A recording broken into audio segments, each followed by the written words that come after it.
All right, so let's keep going. So last page of the notes. One more of these examples and then we shift gears a little bit. So it says for B, we know n is 16, an is 240, d is 8, and then we know that we are missing a sub 1. So we don't know that. So if you look at the formulas for series on the other side, in both formulas we need to know what a sub 1 is, which means we have to find that first. So we're going to use the formula from sequences from the first page of the notes. We're going to sub everything in that we have, and we're going to solve for just the first term. And we end up with 120. At that point, once you have a sub 1, again, the formula does not matter because you have all of the terms that you need to calculate the series. So again, I'm just more inclined to use that first formula. It does not matter, though, which one you use. I sub everything into the formula. You'll need calculators because these numbers grow and they grow pretty quick. And you end up with 2,880 for your final answer for that one. But again, you have an option because you have all the information given to you there. All right, let's look at 6. So it says you can use the sum formula to find the terms of a series. So example 6 says, find the first 3 terms of the arithmetic series S sub n equals 129. So they're giving you the sum. First term is 14. The nth term is 29. So find the first 3 terms. Well, in order to find the first 3 terms, we need to know what number gets added, and we need to know how many terms we have. So we're going to find n first, and then we're going to find d. All right, so if we find n first, we know the sum, we know the first term, and we know the last term. So if you think about that, we had 2 formulas for series. The first one, the only thing missing is the n value. So that's the one we want to use. And again, that's the formula I've used twice now because that's the one I prefer. So if I use my S sub n formula, I plug everything in. I simplify. You probably are going to have to set up a proportion. Remember, proportion, you cross multiply and divide, and you end up with n equaling 6.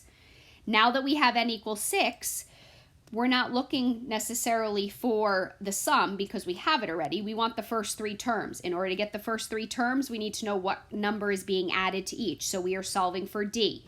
So the formula that has d in it is we're going to revert back to the sequence formula from page 1 of our notes. So an equals a1 plus n minus 1 times d. Sub everything in that we have, and we find out that d is equal to 3. Okay?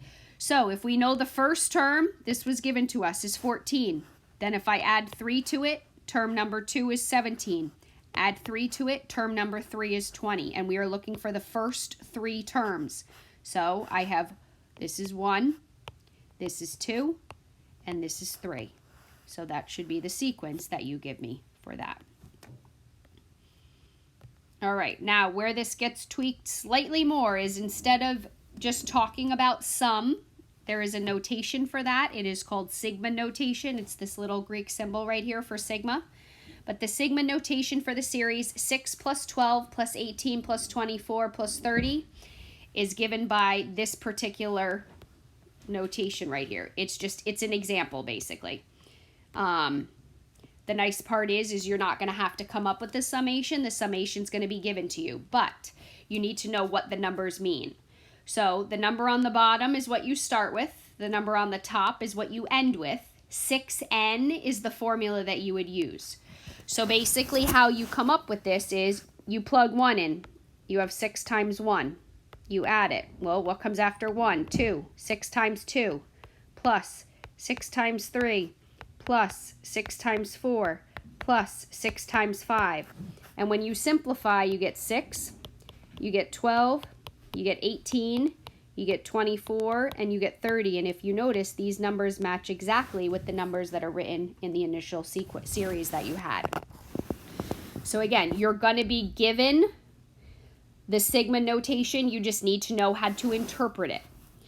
So the last bit of information is you have to figure out what your b value, or your n value, sorry, because you're going to have to calculate series based off of these. Not necessarily, it's not going to ask you for sequence, but it's going to ask you for series.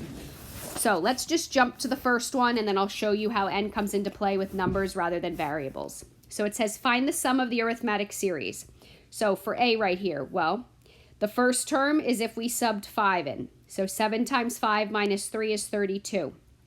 The 44th term is if we subbed 44 in. So 7 times 44 minus 3 equals 305. In order to determine n is the top number on that sigma sign, so 44, minus the bottom number, plus 1. The key is you have to add 1. So if you do 44 minus 5 plus 1, you end up with 40 for your n value.